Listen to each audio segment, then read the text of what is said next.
having to teach her how to drive, because I'm the guy that likes to drive, and sitting next to your teenager and looking at her and thinking, I used to change your diaper, and now you're driving a car that could literally hurt some people. She's every time I look over at her, she looks a little smaller. I think about that commercial where he hands the little girl the keys and she walks out into the yard, and when she gets into the car, she turns into that teenager and drives off. And that was an emotional commercial for me. You know, that's how it feels. Is when I look over at my daughter and she's driving a car and I'm teaching her how to drive, and I look at her and I'm like, why is she driving? She's like 9. Yeah, and I went through the same thing. I mean, Garrett, when I started teaching him how to drive, I actually taught him how to drive a golf cart. So I kind of started him really early. He'd go golfing with me at 6 and 7 years old, and he was driving me around Grandview Golf Course, and then when he finally did get in a car, it was an overwhelming experience, you know, thinking, wow, this kid is driving, you know, and it's a scary thing to let your teenager go off in a vehicle by themselves.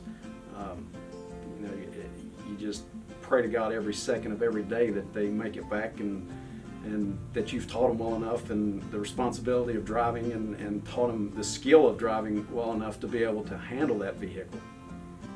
Yeah, I do remember that everything that we owned at the time when Lily got her learner's permit was pretty big and pretty intimidating, and we ended up having to go out and getting a Toyota Corolla to kind of teach her on, because she was really worried. She had already had driver's ed and somebody else had taught her, so it wasn't as bad.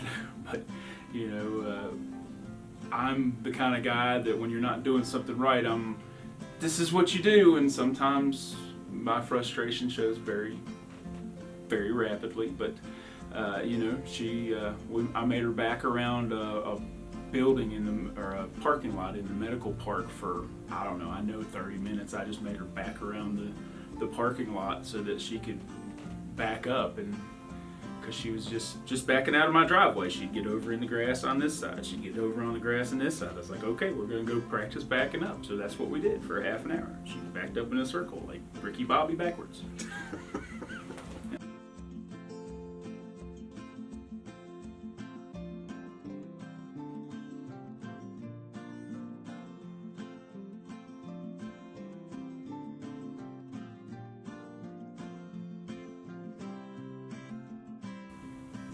If you have a teenage driver, pray hard, pray long, and teach them to pay attention to the road, and oversteering is not your friend.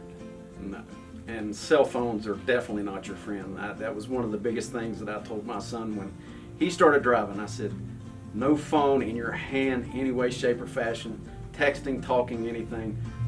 All cars have Bluetooth capabilities now, hands-free. Please, that is uber important to be able to link that phone to your vehicle and be able to have hands-free. If they have to talk to somebody, at least they're hands-free and they've got their hands on the wheel and their mind on driving. That is just absolutely key. I started telling Lily at an early age we'd be driving down the road, and I may or may not have a little road rage. I'm not going to admit it, but you know, somebody would come flying by me on the interstate over there, getting off the bridge, and they'd come just barreling through, and they'd fly by me, and then we'd be side by side at this traffic light. I was like, you know, what did he do besides waste gas and endanger everybody's life? We're at the same stoplight together, you know. So take your time. Don't be texting. Obviously, nothing is so important. Not even when I text her.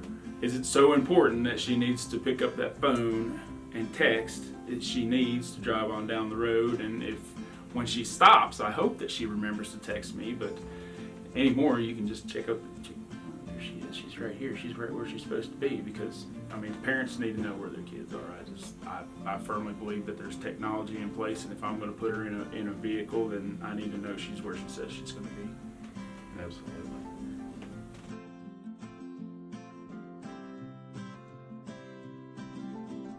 Okay, well, when your teenager gets a learner's permit, you don't have to worry about adding them to your policy. They're not yet a driver, so they are covered by your insurance. You can teach it as long as you're covered by your insurance. Now, if you don't have a policy, that doesn't work.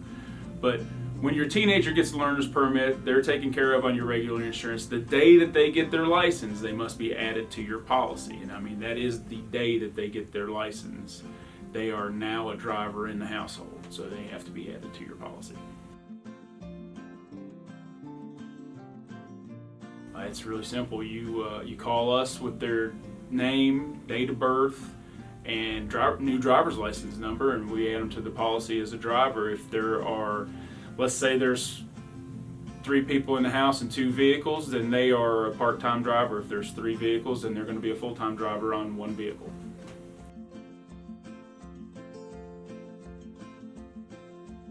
Things that help with the teenage driver are good grades. There's a discount for good grades. The driver's ed courses that are out there that also get a discount.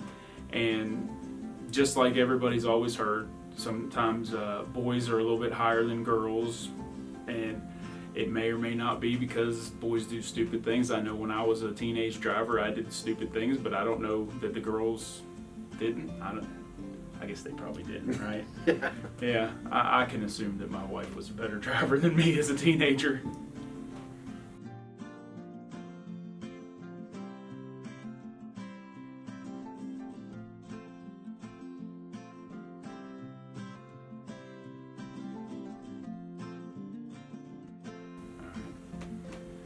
Just know that in Infuse Insurance, we do care about your teenage driver. We want to make sure they're as safe as possible.